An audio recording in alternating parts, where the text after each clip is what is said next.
Hey everyone, Austin here again with another Let's Play video. Today it's going to be 1001 Spikes. We're technically playing the Xbox One version, but this was also released on the PC. I haven't looked into it, but it might also be on the PlayStation 4. This is a retro-style platformer released in 2014 on the PC, 2015 on Xbox One.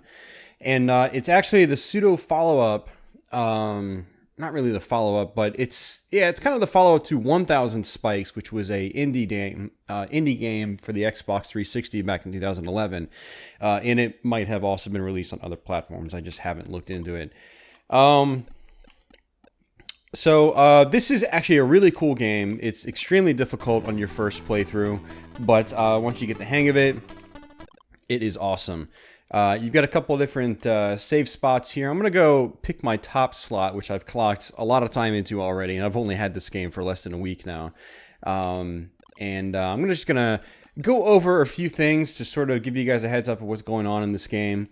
1001 Spikes is your main game. It's basically an enhanced version of 1000 Spikes, which came out again in 2011. What I'd like to call, let me go back a step. A friend of mine told me, hey, you know, this game, 1001 Spikes, is the sequel to 1000 Spikes. And I looked into it myself, and I checked on the Xbox Live Indie Game Marketplace. And it turns out that it's actually not the sequel. It's more like 1001 Spikes is more like a super duper ultra mega turbo edition or something like that. So basically, what you've got here is a set of stages, and I'm not sure if these encompass the entire stage layout from 1000 Spikes, but I watched a long play of 1000 Spikes, and it featured most of the same stages with minor differences. So they basically took the original stages, spruced them up, added a bunch of different shortcuts and stuff like that, hidden items, blah, blah, blah, changed the soundtracks, and so forth, and you know, that encompasses the first half of the story mode in this game here. So you've got this place called Ukampa, and this is basically the first half of your story mode. When you complete this place, you can go to Antarctica, which encompasses the second half of your story mode. And as you can see, I actually haven't done that yet. I've only completed one stage in Antarctica, and I apparently died 62 times trying. So Antarctica is extremely difficult, and so I'm gonna try to tackle this some other time. But I played the main single-player campaign, and I say this is the main single-player campaign, and Antarctica is kind of like extra, because if you press B on the map screen, you can actually pick different characters, and I've unlocked all these different characters. A lot of them are retro throwbacks, like this guy's kind of like a Castlevania dude. That's obviously Ryu from Street Fighter. That's a play on like the the soldiers from like Metal Slug and stuff like that. Ghosts and Goblins, Ninja Gaiden. Obviously you got your little Master Chief homage here, and you've even got characters from other games like this chick's from Cave Story. I've never heard of Nick's Quest. Obviously Bit Trip series and so forth.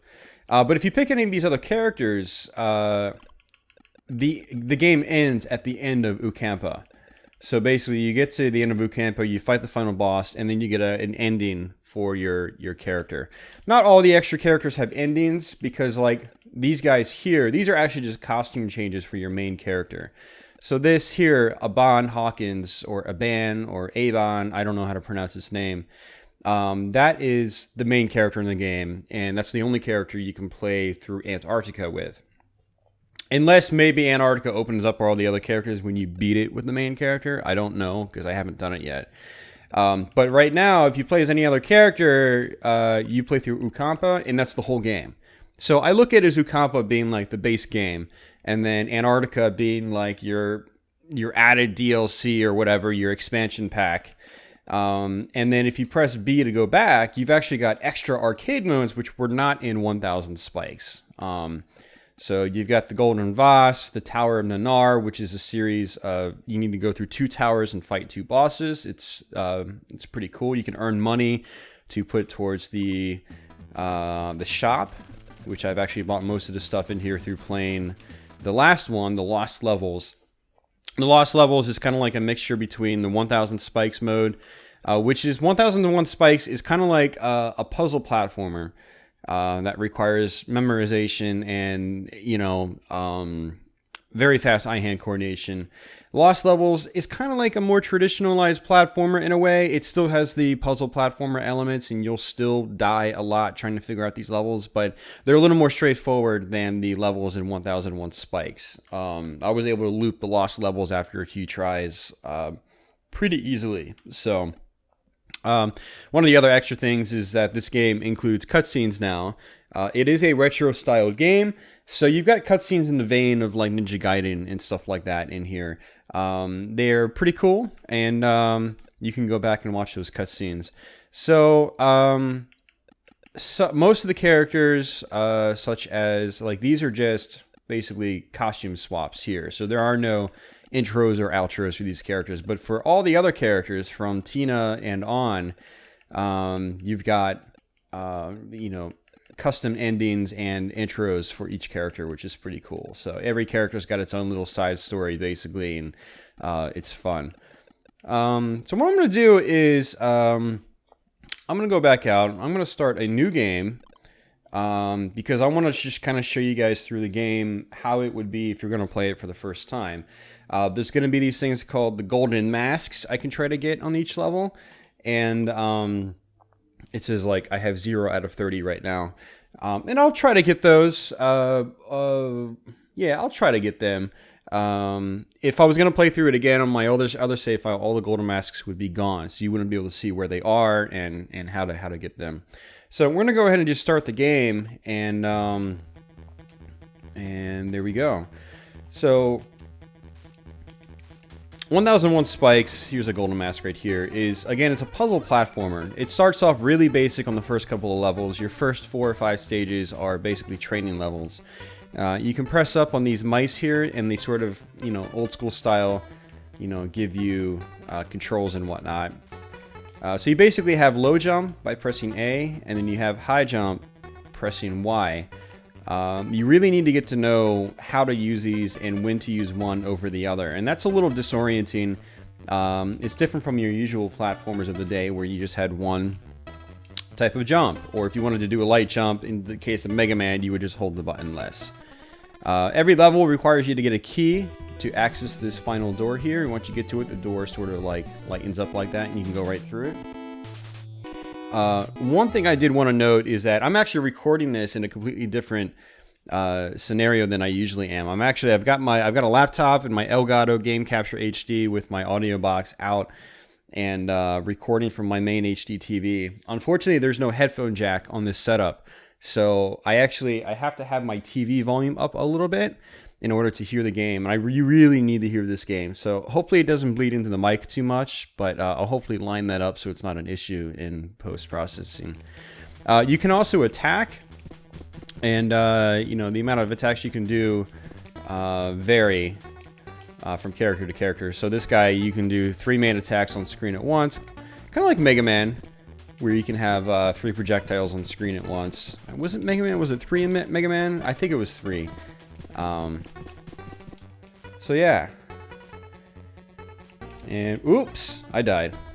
So as you can see in the top left hand portion of the screen, I have 1001 lives, and technically I should have lost a life for that, I'd assume. I'm not sure how it calculates that, but I was noticing that on stream earlier today, or not earlier today, earlier yesterday, how I was dying but my lives weren't going down. So yeah, that's a golden mask right there, and to get it, we're gonna have to jump on this thing.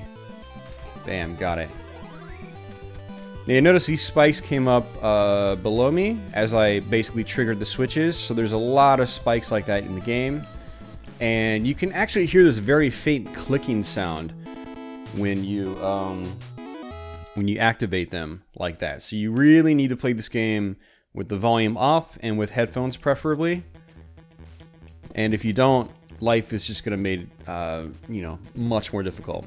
So if you look these little totem guys or faces in the walls, they shoot out darts, and those will kill you in one hit. Pretty much everything in this game kills you in one hit, unless you're playing as one of the other side characters. So you got the key, you can push this block over. There are some instances where you've got breakable blocks that'll reveal shortcuts and so forth. And we've got another golden mask up here. So this is a switch that changes the pattern of the blocks. But we don't want to do that because that's going to block us from this golden mask. And we can just grab it like that. You want to use your short jump to get that. If you don't, you're going to hit... There's actually that guy, that face right above me right here is going to shoot out a dart. And if I use my high jump, chances are I'd get hit by that dart. So now that we've done that, we can flip the switch. And we still have to watch out for the dart, so we're going to use the high jump to go past it. And this is the logic you're going to follow over the course of this game. And this game has no timer, so it doesn't force you to go on. If you go on really quickly, that's your fault. It's not the game's fault. The game basically tells you, hey, you know, you can stop. There's no time limit. Although if you are trying to speedrun, you'll notice it does actually track your best times for each stage, which is really cool. So you can go back through the game when you get familiar with it and just really try to blow through it as fast as possible. So these scorpions, they start to speed up really quickly when you attack them or if you get close to them, so you kind of want to take them out from a distance. I'm going to play it a little extra safe in this Let's Play, just so we don't die too much. And I don't guarantee that we'll get all the golden masks. And I definitely don't guarantee that we'll do this without dying many times, because trust me, as familiar with this main campaign I am, I still die a lot. So there's going to be another golden mask up here. Got it. The golden masks, actually, you know, some golden masks are a little tough to get. Others are actually quite easy to get. I was able to figure them all out myself in the first day or two of owning this game. So that was pretty cool. It was not an issue. And on to the next level. So this is technically our first, I'd like to call this our first real level. Oh, this golden mask was tough to get. We might just skip this mask for now. Yeah, this mask actually gave me the most trouble of all the ones I tried getting. Alright, so there's going to be some spikes here.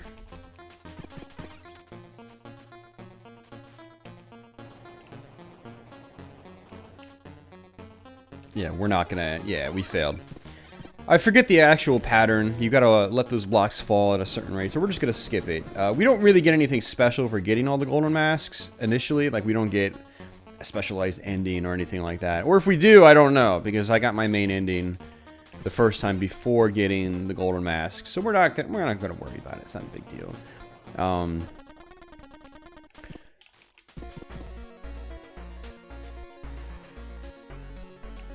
These mice actually give you some good tips in the beginning of the game, so it's good to check them out. There's going to be a spike coming up here. So this game is total trial and error, and that's where you get a bazillion lives in the game. And it also has a lot of, you know, aside from the trial and error, which is a throwback to old school games, it also has a lot of comedic elements going back to old school games. Like, you got this checkpoint flag that snaps in half, indicating that there are no checkpoints. So this guy says, the elders spoke about a time with no checkpoints. He said the harder the journey, the greater the joy of success. He couldn't be more right. Apparently that used to be the way it was. Whatever, no checkpoints here. So there are no checkpoints in this game. Every single level has to be completed from start to finish in one go, and there's no way around that.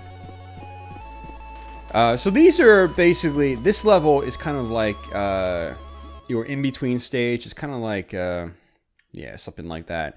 All these in-between stages also have golden masks. So the golden masks for this one's right here. So these are the easiest golden masks to get because you don't have to worry about traps and enemies and stuff like that. So we'll go ahead and let the story roll out.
All right, so that's the main story for your main character, Aban.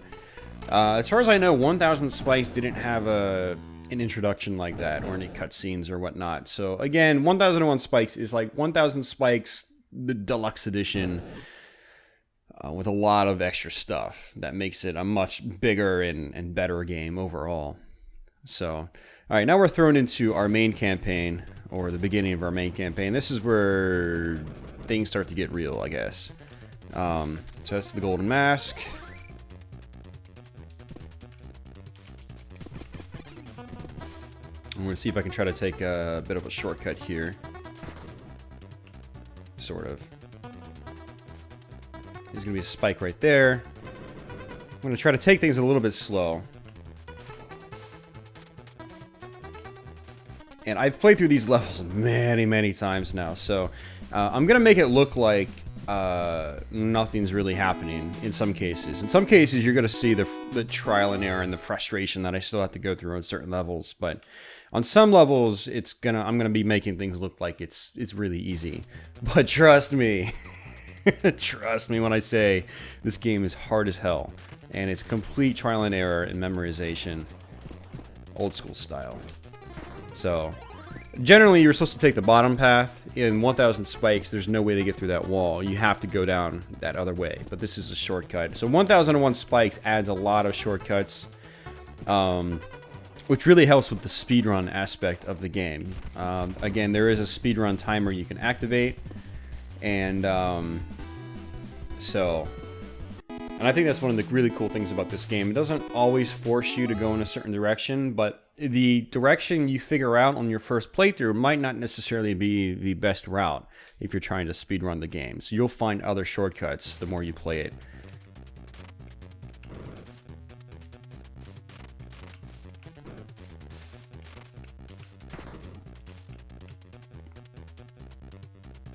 These blocks are going to fall down, which is why I wanted to wait for that set of spikes. There's going to be harpoon dudes, and this stuff was so hard the first time I played it. Alright, now this is... Actually, no, this will be fine. We can get to that top jump with the high jump. Yeah. I was worried I wouldn't be able to make that with the high jump. So we got that golden mask. And the game is comprised of about roughly 30 stages. It's got 5 of the in-between, like, you know, whatever kind of stages you want to call them. Not really levels per se. They're just kind of there to get you to your next location. But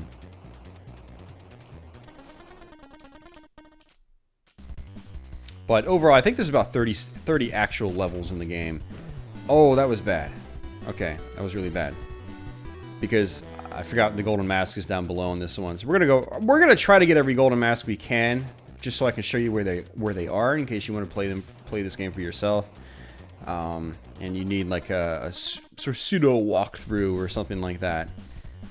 So this mask is a little bit trickier to get.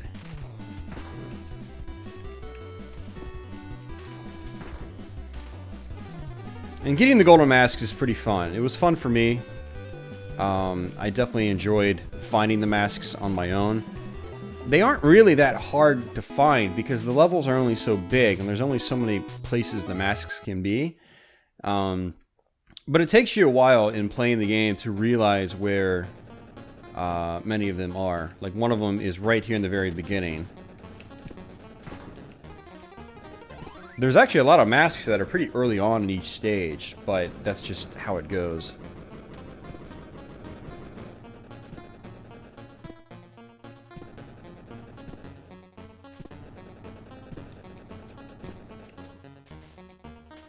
Could be a dart guy right here. You really have to memorize these stages if you want to survive. And something I haven't mentioned yet is the dart guys. Some of them are on a timer, like this guy right here. He's on a timer. Others, they fire when you're in their line of sight. So the one above that was firing at me, that was one that would fire if I was in its line of sight. So you need to know which of the dart tossers, so to say, Oh, I jumped right into the fire. I'm not used to that happening. So, if you die, you've got to get the golden mask again. So, we're going to have to get it again. Not a big deal. So, the easiest way to get through this level is to use, or get past this first level, is use these blocks. It helps you a lot. And I always like to wait for these spikes to come out, because then that gives you time to deal with this dart. Oh, see, the bottom one was on a timer, and I just happened to fall down. So you really need to watch out for your environments in this game. If you don't, you get screwed over. Like, I've already died twice. So, and that was almost going to be another death, actually. I'm going to just wait down here.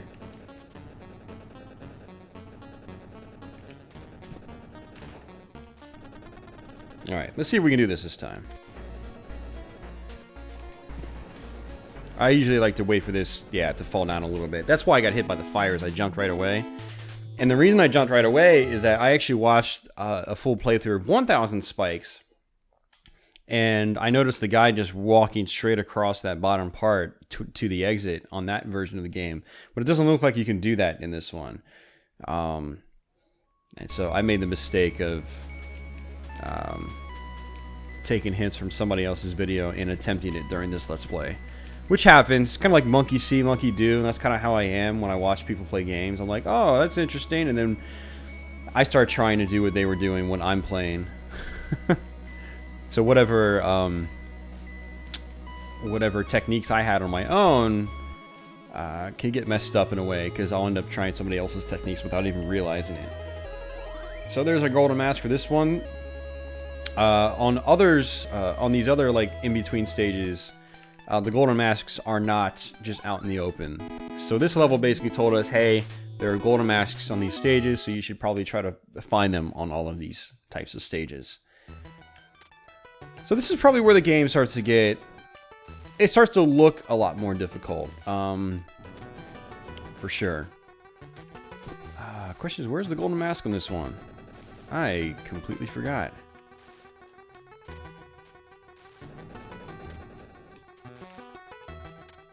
I honestly don't even remember.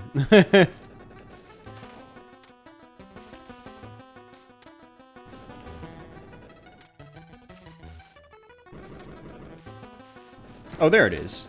Ah, weird. They just gave you that one. Yeah, so some of these levels, I got the golden mask so early when I played it that I just don't remember where they are. So...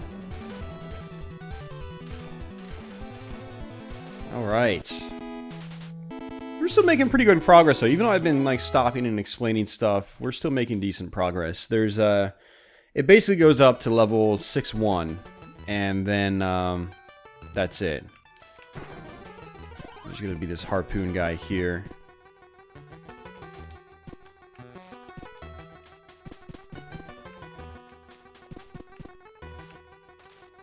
And that top platform always falls, so you have to watch out for that. I'm going to come down here and be nice and safe. This platform was not in 1000 Spikes, so that part's actually a little bit easier in this version of the game. I actually ended up buying 1000 Spikes on Xbox Live Indie Marketplace after watching the playthrough of it. So I'm going to eventually do a Let's Play on that game.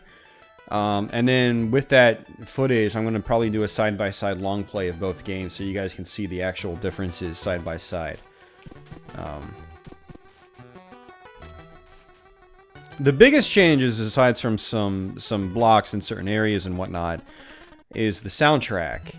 In 1000 Spikes, you're using the same tune for the most part, or listening to the same tune for most of the game.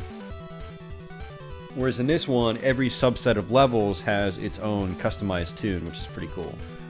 And the music in this game is really good. It's got a really great soundtrack. So we're just going to kind of wait.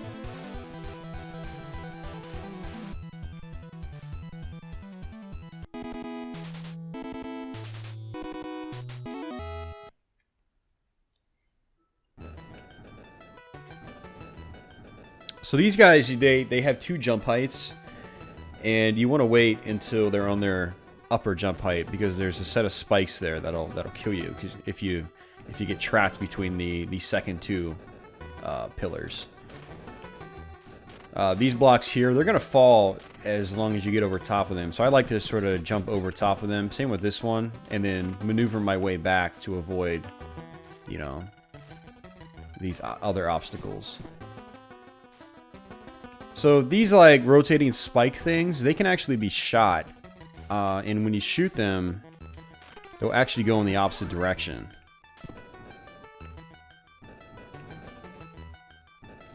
In this part right here, I wait until they're on their highest jump, and then I sort of just stay here in safety. In this part, you want to take really slow. Just take it easy. Your timing has to be really good, though. If your timing sucks, you're gonna get tossed into a spike or something like that, and you're gonna have to do the whole level over again. This game really doesn't look like much when you're just flying right through it, but the fact is that every single little section on every single level is trial and error, and you're going to die a lot trying to get through each of these stages. You're going to die 20 times just trying to deal with the last section of the level, which makes you have to do the rest of the level over again. So this bottom dart is on a timer, but these other ones are not. So you have to be really careful with this part.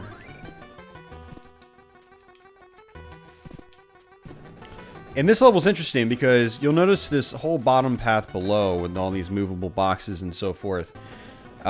You actually don't have to go that way. The game wants you to. It wants you to like drop this block and then drop these blocks. Oops, I actually messed it up. I'm gonna have to go the bottom way now. Oops, I wasn't supposed to touch that that left block, but oh well. We'll try it. Well, we can't try it the hard way because we didn't jump on the other falling block. No big deal. I'm gonna do it the right way this time.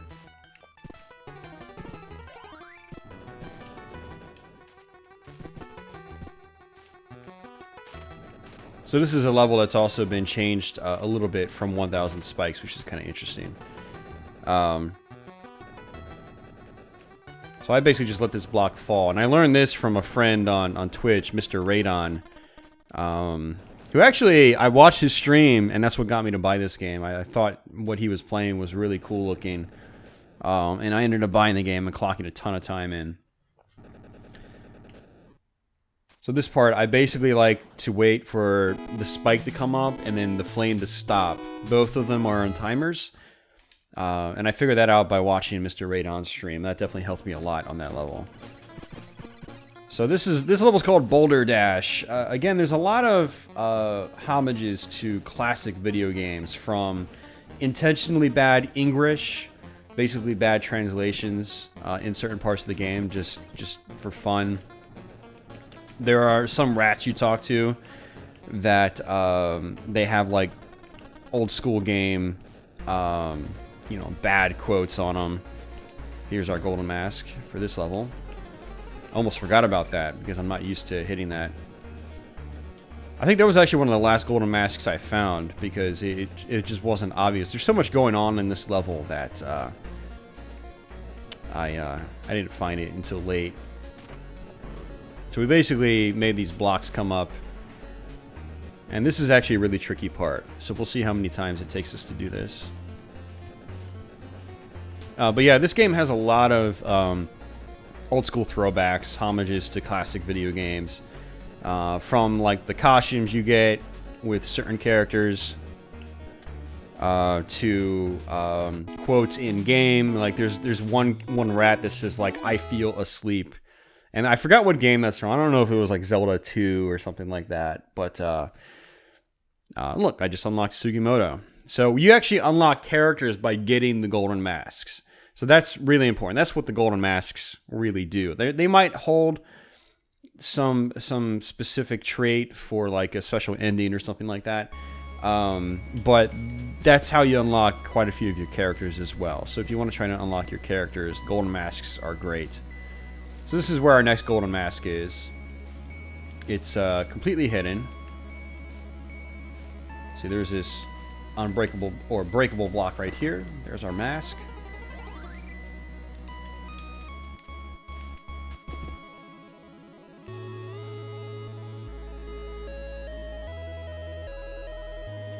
So yeah, this game is just really fun. It's got a great soundtrack. I mean, as you can hear, the backing tune right here is pretty nice.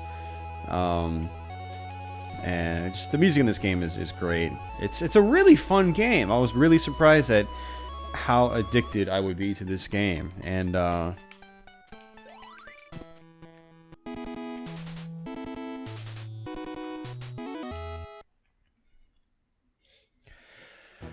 alright, so we're making good progress. We're actually a good portion of the way through the game. And this is where the game really starts to get kind of crazy in terms of level design and so forth. Again, I'm still going to make it look relatively easy simply because of you know, the fact that I've played these levels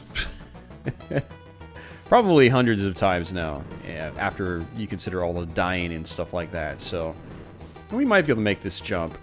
Can we make it? We did. Alright, cool. With these fireballs, they come in patterns of 2. So you want to just wait for them to go by and then do your thing. The golden mask in this one's going to be a little tricky. This is actually a pretty tricky section at the end of the level. Alright, so we need to hit this switch and grab the key, just like that. And then I also need to hit this switch on the way down. Get the golden mask, and then jump over this dart. The dart guy there is always what gave me a hard time when I first played this game. Junie unlocked. Junie's probably the best character in the game. Well, I haven't gotten the final character in the game, but of all the characters I've gotten, she's probably the best because she's got this like double and sometimes triple jump, and she can hover on the way down or float on the way down with an umbrella, which makes life a lot easier. Oops. There's basically a harpoon here. Oh! This is what I'm talking about, guys. And this is someone who actually knows how to play these levels. Oops. See?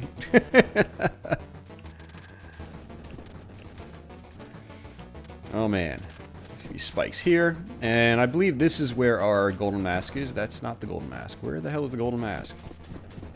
Oh, that's right. I always get this level confused.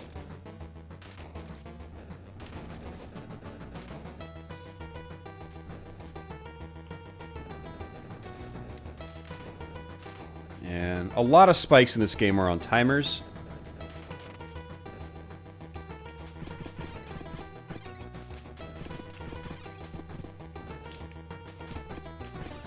And, okay, no, that golden mask is actually pretty easy to get. Okay.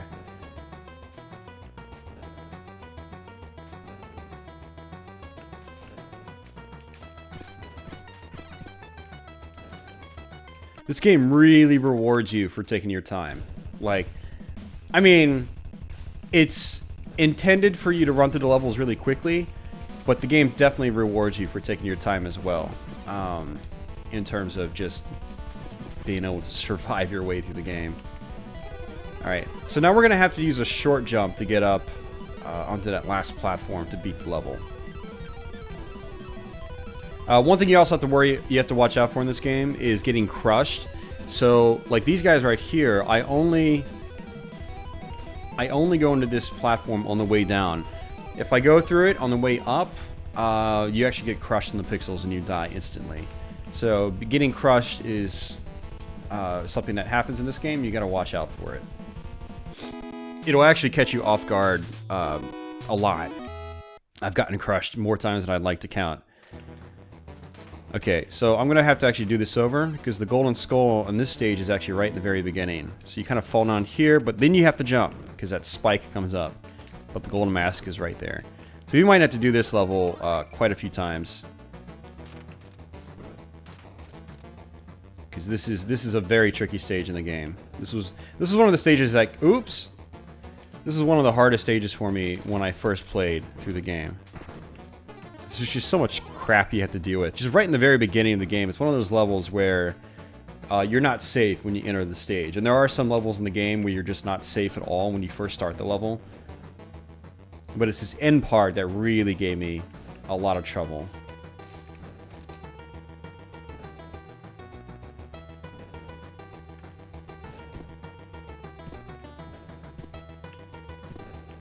So getting this key and getting back is tricky as well. It's very inconsistent for me.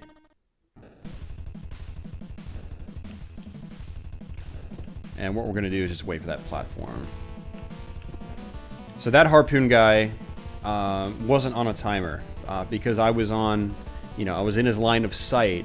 That's why he kept firing like that. So those guys are tough to deal with. This guy up top, another line of sight harpoon dude. So this is really tricky. Let's see if I can do this. Oh, I did it. Wow. That's a really, really hard section for me. God, I had to do that so many times when I first played this game. It was so frustrating. Be a harpoon dude right here.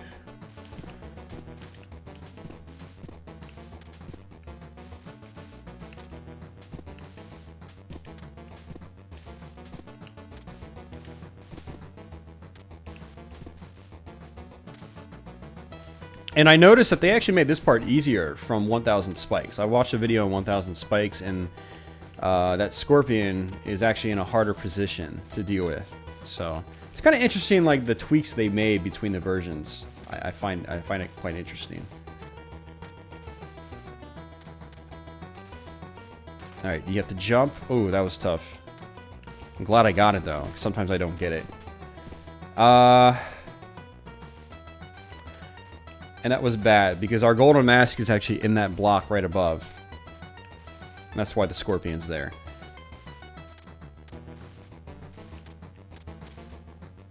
This part's actually a little bit easier from 1000 spikes as well. There's actually more spikes in the original game. Like, this whole corridor is spikes. So, again, there's some instances where they actually made the game easier. So, alright, we're not going to worry about that golden mask, but it's in that breakable block right next to that scorpion. So, but again, not a big deal. My main goal is just to get through this main campaign, and this is one of the worst levels in the game. Easy. But I'm going to show you the long way first, and then I should be able to show you the shortcut. I practiced it yesterday. So this is your long way. These blocks make spikes appear. And you've got a floating platform section, which is really, really tricky. And, oh, I had to do this so many times when I first played through this game. And even after I got comfortable with it, quote unquote, I still had to deal with this a lot. I would still die a lot. And if you play it the long way, every time you die, you have to go up there and you have to wait for the floating platform to come around. Just extremely frustrating stuff.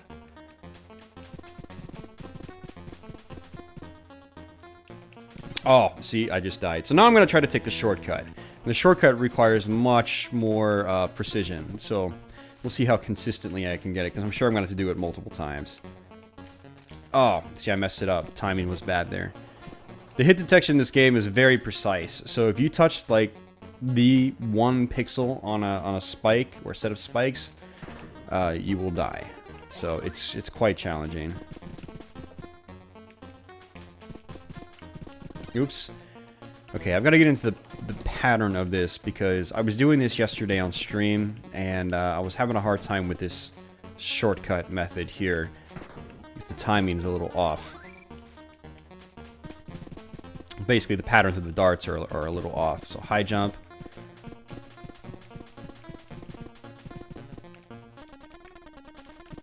High jump. Oh, I meant to high jump, and I didn't.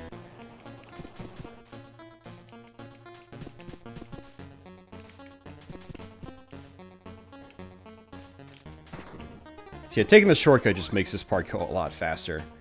If you die, and you will die a lot. That's the nature of this game. We should be able to just wait. Yeah. High jump. Oh, I reacted too slowly. One strategy you can use is to watch the mouths of the dart throwers. Oops. I see I used the light jump there. I should have used the high jump.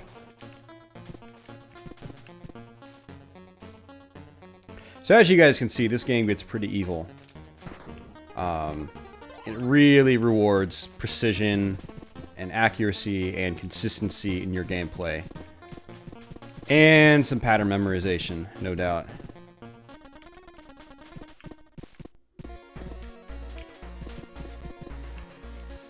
jumped over it that time.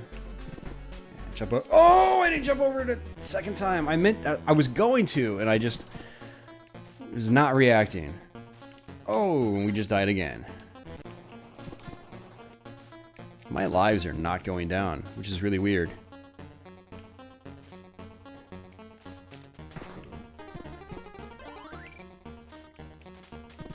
I wonder if I got some kind of achievement or some kind of special ability to where my lives won't deplete since I've, you know, either played the game so much or beat the game a couple. Oh, see, I just got crushed. So you gotta watch out for that. If you are caught off guard, this game will punish you for it. Like, that's just how this game is. You really need to be. It rewards focus. Definitely rewards focus. And as much like I should have high jumped. See, now that I'm not focusing now, I'm making really bad mistakes, and I'm paying the price for it. Oh, I see what's happening. No, it is losing my life. It is depleting my lives. It's just it's doing it the second I die, which is interesting. I'm not used to. Oops. Yeah. See, 160. Okay. I'm just not used to seeing it do that. And a lot of games, like, you'll still keep the same amount of lives until you reappear on screen. So, it's just doing it different than I had expected. And I've got so many lives, I'm just like, how many lives did I actually have? I don't remember. That sort of thing, so.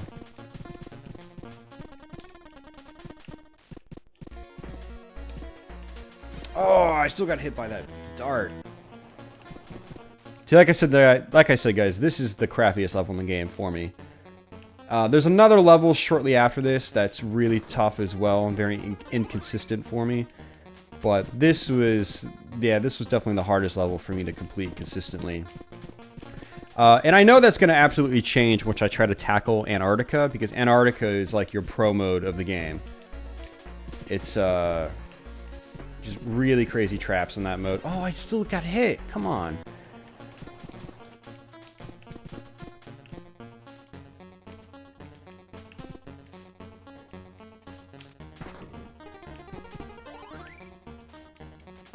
But yeah, I don't know if I'm going to ever do a Let's Play on the Antarctica mode. It just depends on how familiar I get with it and how consistently I can complete it. The levels are truly much, much crazier than what you get in this normal campaign. I did it again, man. See, this is pattern memorization. The pattern is the exact same every time I get there because I'm taking the shortcut. So it's just about memorizing that pattern. You know, it's all pattern memorization from this point on. So I basically jump and hit that one. I jump this one. None of these will hit me. And then I jump and hit that one. Jump here. Oh, I jumped way too early for that upper one. See, again, it's all pattern memorization on this part. Or for the most of the game, actually. I mean, if you want to have the easiest time, it's just like old school games. I mean, people have watched me stream this, and they were telling themselves, man, this game is way too much for me. But it's really not that much different from other old school games in that it's all just pattern memorization. Like Ninja Gaiden, that's all pattern memorization. Yeah, you can get flexible with it when you get really, really comfortable with the game. Probably after decades of gameplay. But it's still pattern memorization at the end of the day in order to beat the game for your first time or first several times, you know? And games like this are really no different in that regard. There we go. Jump. Got it. Finally got it. Jesus. Yeah, I hate this level still. I really hate that level. Oh, it's a terrible stage. Terrible stage. And apparently it's harder on 1000 spikes. The platform moves at varying rates of speed on 1000 spikes from what I saw. So that's definitely going to be interesting to try to play through. There's our golden mask.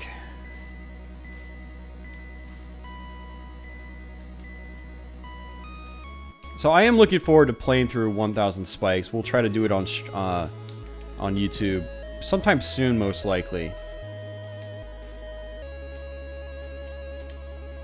And then we'll get a side-by-side long play going of the two games. What I'll probably end up doing in that case is just taking my best run from each level and just slapping them together so you don't see me die 1,000 times. Alright, so this level is kind of a pain. It's actually not too bad, but it's the... I should say the beginning part's not too bad. That's our golden mask, and we're probably going to have to get that golden mask multiple times because this part is just such a pain. There's a dart guy right there.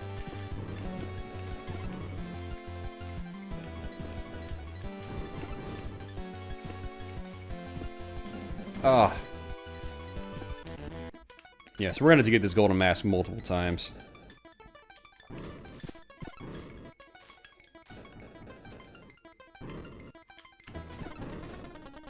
And to get the golden mask, you have to have that platform up, and you have to get on top of that falling block if you want to get the golden mask. Oh. I wasn't expecting that thing to fire. I thought he was just going to wait until I tried to pass it again. Apparently not.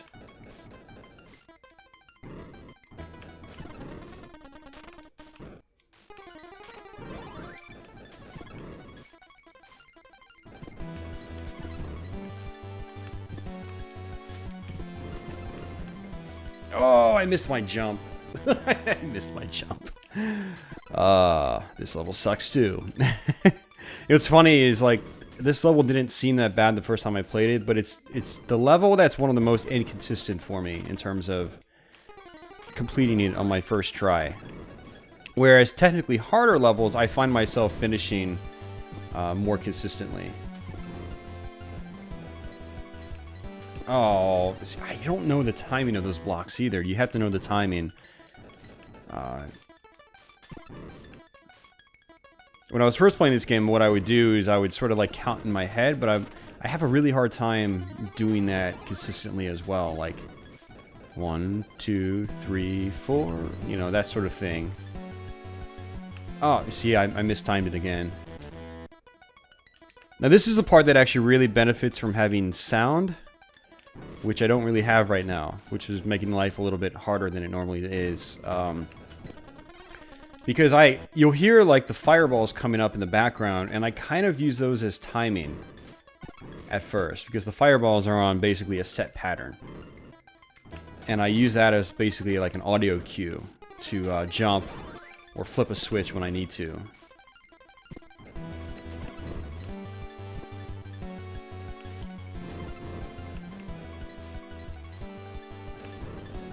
Got it.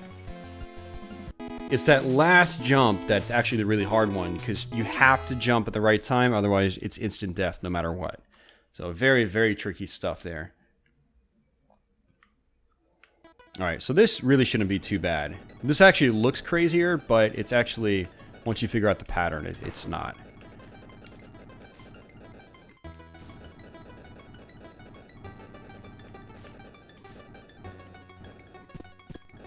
Now this part down here was another one of the really difficult parts for me, but once I figured out how to handle it, I've been doing it really consistently ever since. So. Bam, just like that. When I first saw that, I was like, what? How am I supposed to deal with this? Golden mask is right here. And what I like to do is sometimes just wait up here and wait for the balls to go down and then get a nice head start like that. Otherwise this part's a little bit trickier than it needs to be. And, ooh, that was close. Yeah, once you're actually in the animation of going through the door, that means you can't die. So even though it looks like I should have died there, I wasn't actually able to die. That's just how the game works. This level is a major pain too, but we'll see. I've been getting this more consistently as well. So these little totems down here, they actually jump in the opposite direction that you're facing. So if I face forward, it jumps to the left. Sorry, by forward I mean if I face right, it jumps to the left. If I face left, it jumps to the right. So it's quite tricky.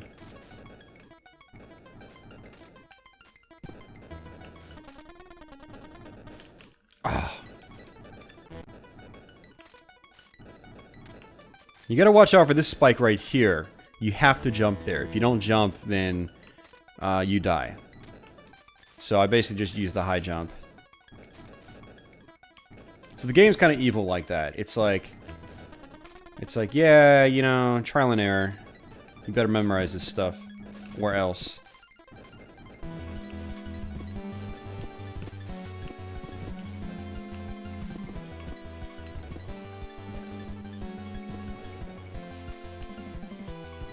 Alright, we have to fall down here. Turn left so he comes back my way. Now this dart is line of sight. So you basically need to jump every time. And this part's really tough. Actually looks like we're probably gonna get it. Oh god, that was close. Oh, we missed it. Oh, I should have just skipped that golden mask. It doesn't really matter. But that's a very tricky one. That golden mask it's kind of rough to get simply because the levels is pretty tough getting up to that point. And man,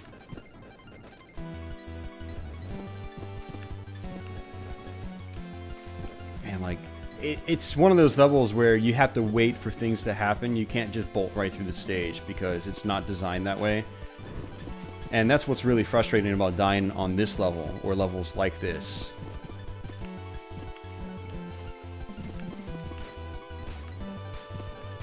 Ugh. So I think I would have got hit by that on the way back up. So I tried jumping and tossing my knife to destroy the dart.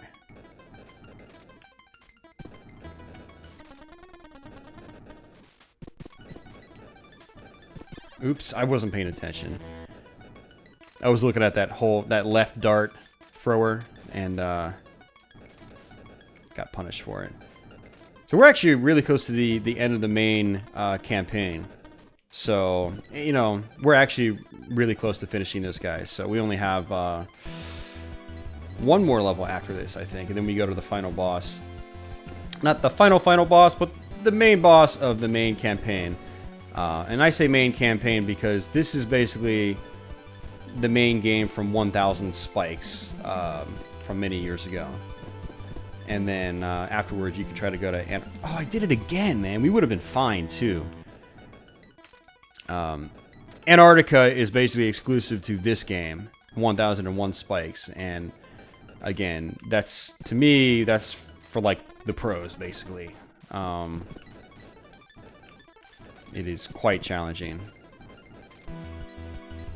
Based on a couple levels I have completed in Antarctica, I think it's going to be pretty doable. It's just going to require an even greater amount of trial and error and memorization. Because there's just so many traps in Antarctica. It's ridiculous.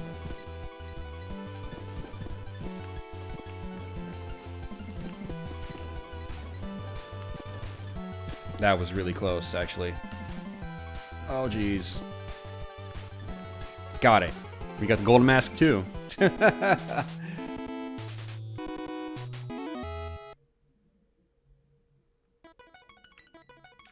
Oops. So one thing that's interesting about these guys is not only do you shoot them in the opposite direction when they're coming towards you, but if they're going away from you, they come right back to you when you shoot them. So you have to be really careful about that. You know, just because you're shooting it doesn't mean that it's going to always be going the opposite direction. So. Oh, I thought I was going to be able to hit that one up top.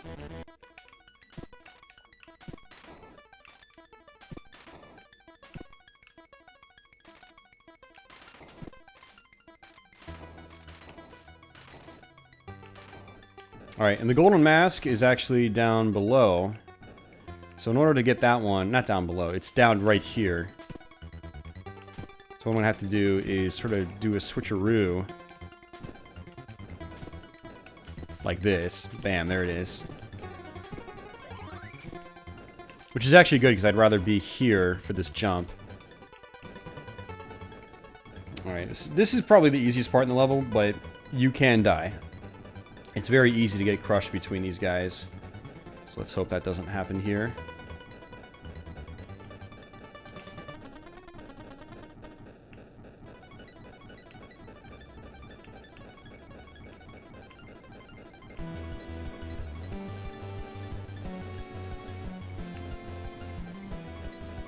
Alright, good stuff. We did it.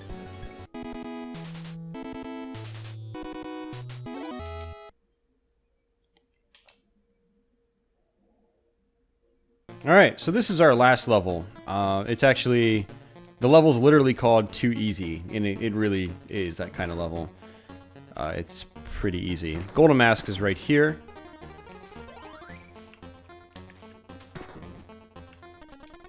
And so you'll notice what I've been doing a lot throughout the course of this game is walking off ledges and just jumping immediately. It's actually a lot easier than it looks. It's probably going to be hard for some people to get used to, but it's an ability you really, really want to know. And that's the whole purpose of this stage, from what I gather, is it requires you to know that ability in order to get through it. So it's actually, again, like I said, it's really easy once you get the hang of it. See, I'm just doing it completely naturally. So it's kind of like, I guess, kind of like Castlevania, where you can hang off the edge quite a bit. But it also seems like the second you're in, almost the second you're in your falling animation, you can still jump. See. So you can literally have pixel perfect platform timing in this game.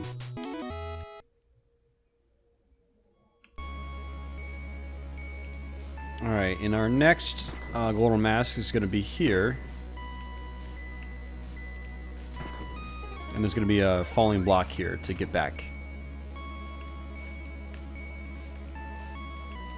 So as you can see, the Golden Masks actually aren't really hard to find. They're just...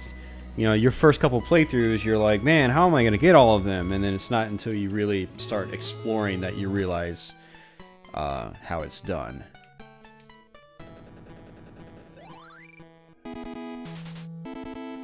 Alright, so this is going to take us to our... Oh, Nyx is unlocked. Cool. So getting the Golden Masks really helps with unlocking hidden characters. Maybe I'll demonstrate a hidden character or two before I stop this Let's Play. That's also going to depend on how many times it takes us to beat this final boss, because he's kind of a pain. He takes 5 hits, and the 5th hit is very, very difficult to get. So we'll see what happens. And we've got to drop all these keys in these doors.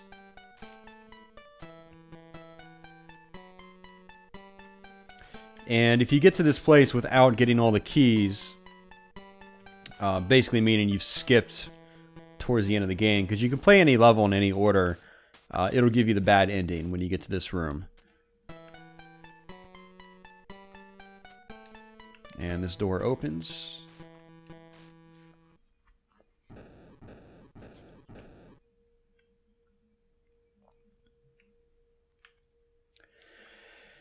Alright, so this boss, to get the first 3 hits, I'm going to show you a little quick pattern. So every time he smashes down like that, he drops a block, and you can jump on him that way. Oops, I messed up, actually. Okay, let's just die so I can show you. So basically, every time you hit him, you have to jump off to the left. He basically jumps in the direction that you are. And if you're in front of him in these first couple of cycles... Oops, I messed up again.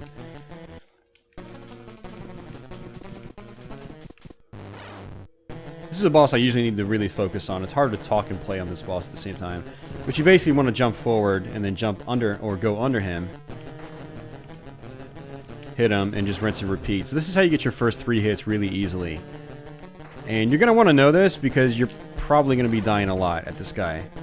It's just... God, the boss is such a pain. Alright, so now this will be the final hits. We need to jump back on top of him, but... The thing is, the timing has to be perfect on your jump. It literally has to be perfect. which sucks. If you jump up too early, the spikes come up. Oh, or you die like that. Falling blocks in this game kill you instantly. So don't touch a falling block. Ever. It's bad. So go to the left. Left again. That way he jumps ahead of you. That way you can get a guaranteed hit when he drops down like that. That's the purpose of doing it this way. Is now it's just going to take one more hit, then we're on to the final hit. Which is where... Oh! So you have to watch out. And I wasn't watching out. I wasn't paying attention. Otherwise, you just end up going through this first set of patterns over and over again. And it starts to wear thin on you very quickly. Very much in a very traditional old school manner. This game is old school all the way. So...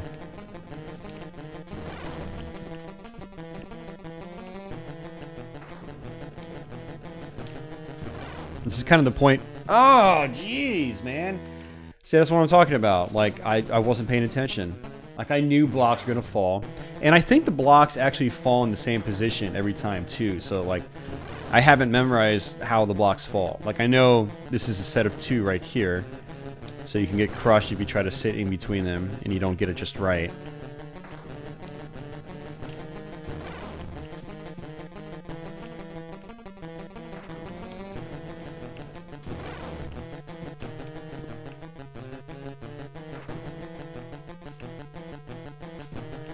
See, I got up too early. I got up like a couple of frames too early. Because the spikes came up when I got up on top. And I got crushed. Like I said, this boss is just such a pain. This is actually one of my least favorite aspects of the game. I really don't like this boss at all. It's not much fun to play. Timing, to me, is way too precise. I kind of understand that that's how this game operates. I mean, there are points in the game where you have to have, like, almost frame-perfect timing to get through certain sections. But to have that on the final boss is just kind of a buzzkill for me. It's not that much fun. It's not like getting some frame-perfect platforming or something like that, where it feels ultimately satisfying afterwards when you're done. This just doesn't really feel that much fun to me. And let's see if we can... Nope. I'm mistiming that jump. Yeah. Mistimed it again. And so... Oh! I get cornered. So basically what you need to do is get up on top, and you have to hit the core, the weak point, on the way up.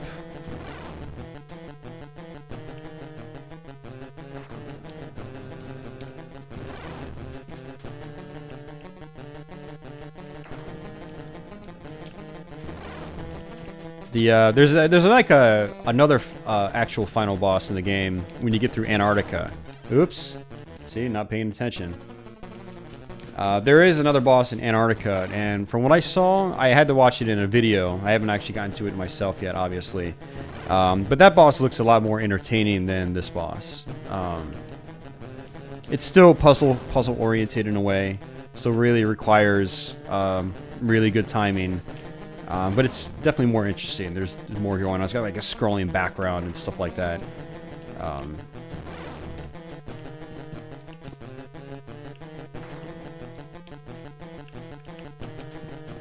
Alright, so we're not going to try to jump up top.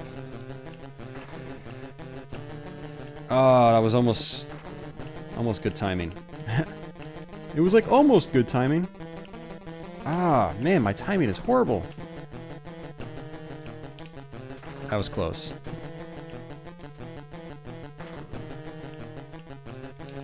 Come on, falling blocks. Got it. Alright, now you need to watch out for falling blocks here as well, because you can die right at the very end. Bam, yeah. And you don't want to stand on the floor for obvious reasons, because you'll die there too. See, the timing on that final jump to get on top of him is just... It's got to be super precise. And then you have to actually get the hit, and I managed to get the hit. When you're on top of him, as he's going up, I suggest using a short jump to hit his weak point.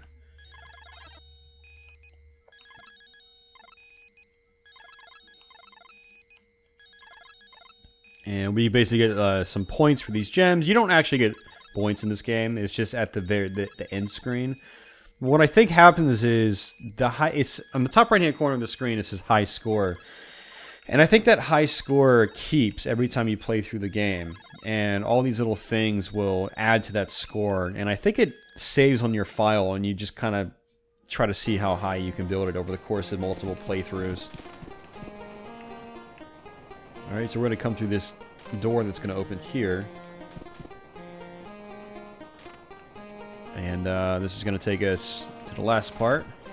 And I'm going to go ahead and let the ending roll out as well. And I'm not going to do any talking over the top of it. And if I recall correctly, it should pop us out of the very first level of Antarctica. And I'm not going to play Antarctica, but maybe I'll play that first level just to kind of show you guys what's going on with that place. It's pretty evil.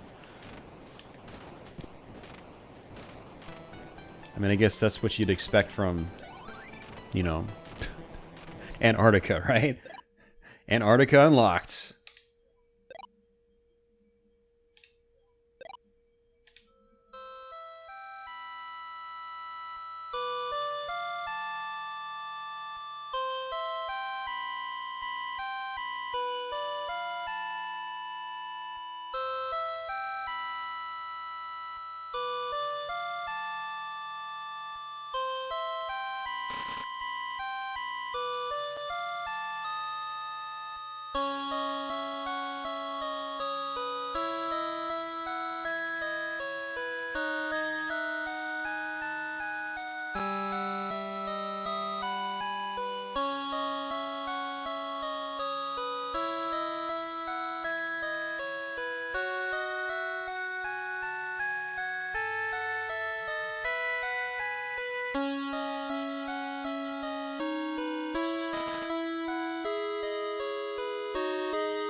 So that's basically the ending for the main campaign, and then the intro for the second campaign, Antarctica.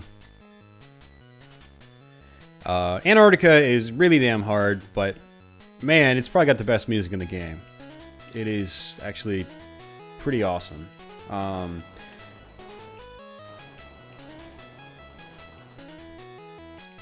Oops. See, death already, and this is just the very first level.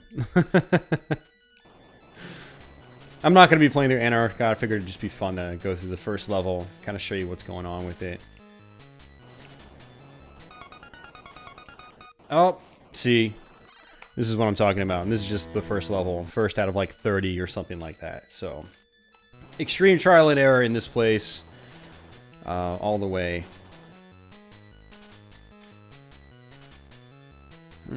Oh, jeez. Hey, spikes. Watch out for those spikes, you know?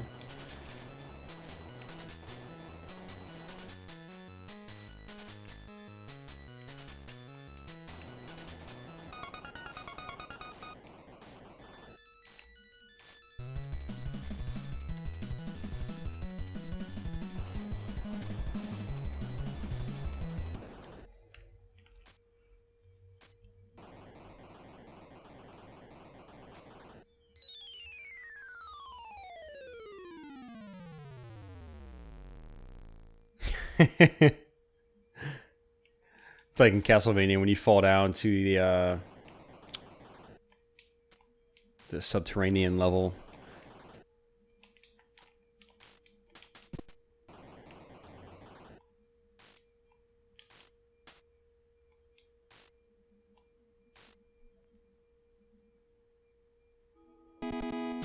And so that's basically the beginning of Antarctica. And again, I'm not going to play through Antarctica, but because I've never actually fully played through it before.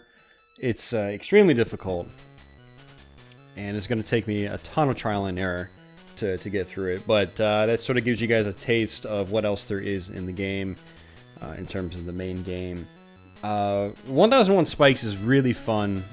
It looks frustrating as all hell, but there's a certain level of satisfaction I get from progressing through these levels on my own and learning the patterns and eventually making my way through the game.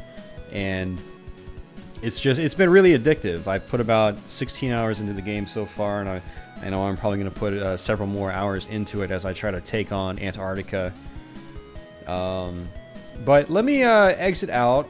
Unfortunately, I have to exit this awesome music, because Antarctica definitely has my favorite music in the game. And so let me show you, for instance, some extra characters. So like here is, we unlocked Nyx, we unlocked Tina. Tina's actually really good in certain cases. I'll show you. Man, what's a good example?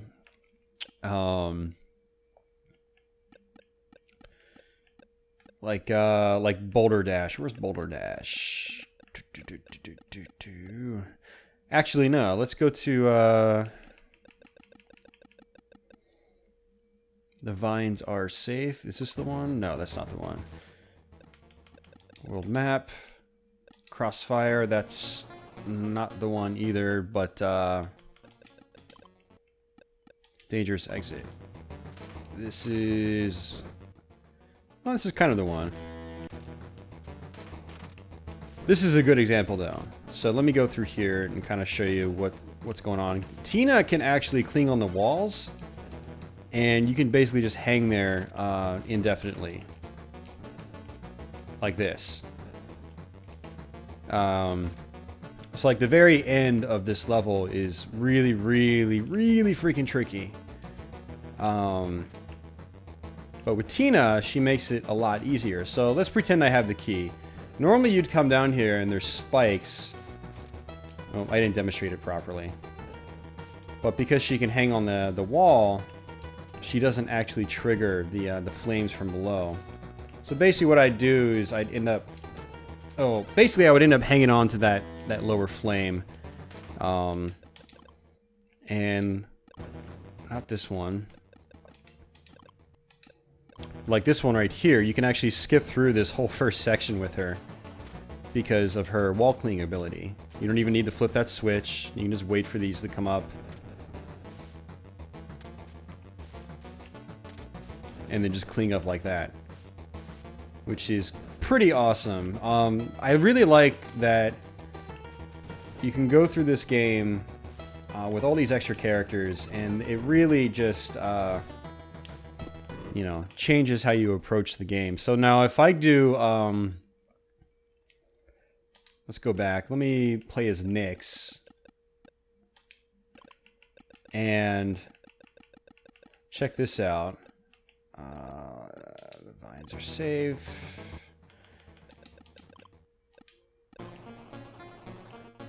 Well, that's not the one I wanted either.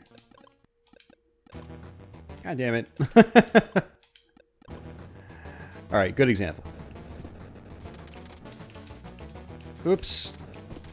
So basically, Nyx can actually sort of do this like flutter jumping. And she could do it to where she could just go over certain objects completely. So I basically just skipped half the level. Just like that. See?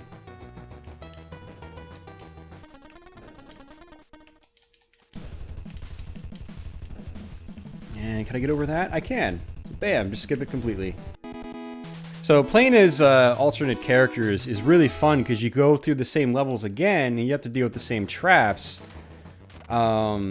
But you've got certain advantages that you didn't have before to make life a lot easier.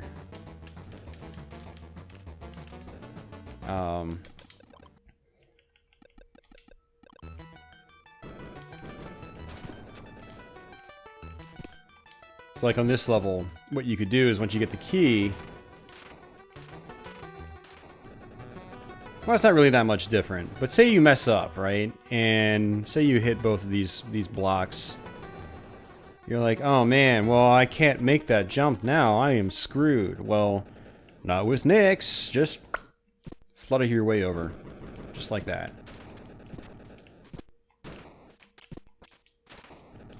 And, so yeah, the game is just... I really liked playing through the game with, the added characters and so forth. I've currently beaten it on my main file with, I think almost half the characters I've completed it with. So I completed it with, I did it with the Master Chief character the other day.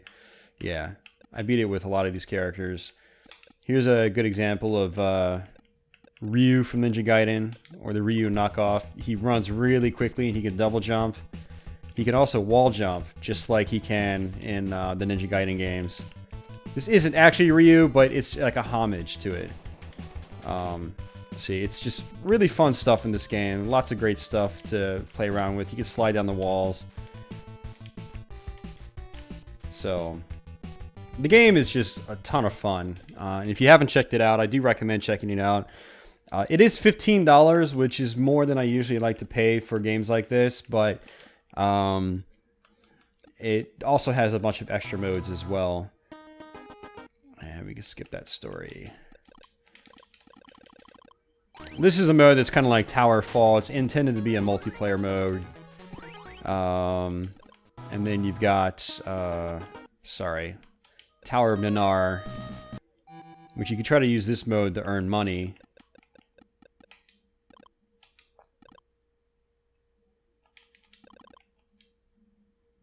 So you need to go through both towers, and this chick can air dash. And this is more like a vertical mode. The goal is to get money and then get to the end and beat the bosses. So you can probably tell how there things like air dashing will make life a lot easier in the main single player campaign. So you're not really forced to beat the game with Aban at first. If you're having a hard time, you can go and unlock some characters, which will probably make life a little bit easier. However, it's not going to count towards your progress for Antarctica. So, if you want to unlock Antarctica, you have to beat Ukampa first. And then the Lost Levels is another set of stages. And So here's like a Ryu knockoff from Street Fighter. His high jump is a dragon punch. And his projectile is naturally a fireball. His melee attack is a hurricane kick.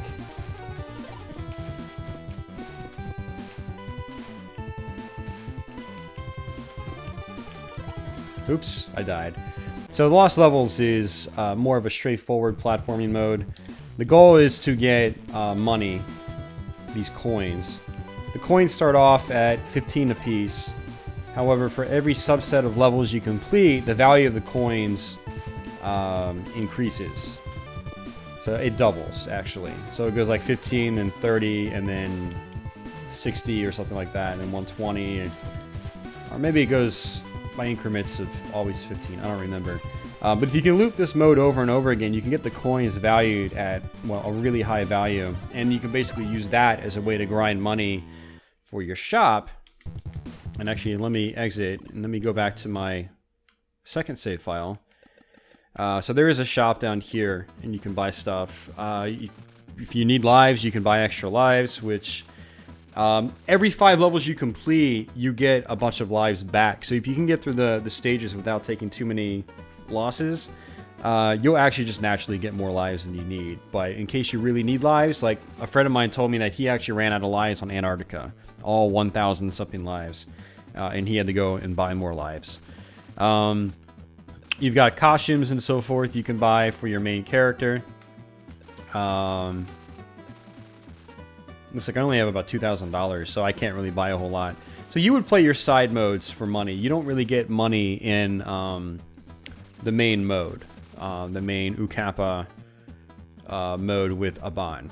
So you want to play your side modes like Tower of Nanar or the Lost Levels to earn money. Or play through 1,000 spikes with an unlockable character, and all the golden masks turn into money. And you can use that for the shop. So yeah, that's basically it, guys. I think it's probably about time to wrap up this Let's Play. I think I've explained a lot. We got through the main mode, Ukampa with Aban, and you guys sort of saw how the game has to be completed the quote-unquote normal way. Aban is a very basic character. He basically just jumps, he shoots, he has no wall clings, no double jumps, no hovers or dash abilities or anything like that. Yeah, I basically showed you how to get through the game the normal way. And if you played as any of these other characters that you can unlock along the way, they have varying special abilities and so forth. And different abilities. Like Commander Video here has a really floaty jump, which makes things a little more interesting. He can jump farther, basically. And then his projectile is larger, so it clears more space. It's slower, but it is larger. So some parts of the game harder with him, other parts of the game are actually easier with him. And that's where our first golden mask was. So, but yeah, this game is just super fun. I do highly recommend checking it out if you haven't played it before. It is on Xbox One. It's also on Steam. I'm going to assume it's probably on PlayStation 4. It might even be, I think it's actually on 3DS as well, from what somebody told me. I haven't really looked into it, but yeah, it's a really fun game. I like it a lot, and I put a lot of playtime into it. So yeah, I'll probably be back with a 1,000 Spikes Let's Play sometime soon, since I just picked that up as well. And so watch out for that, so you guys can see the differences from the two games. And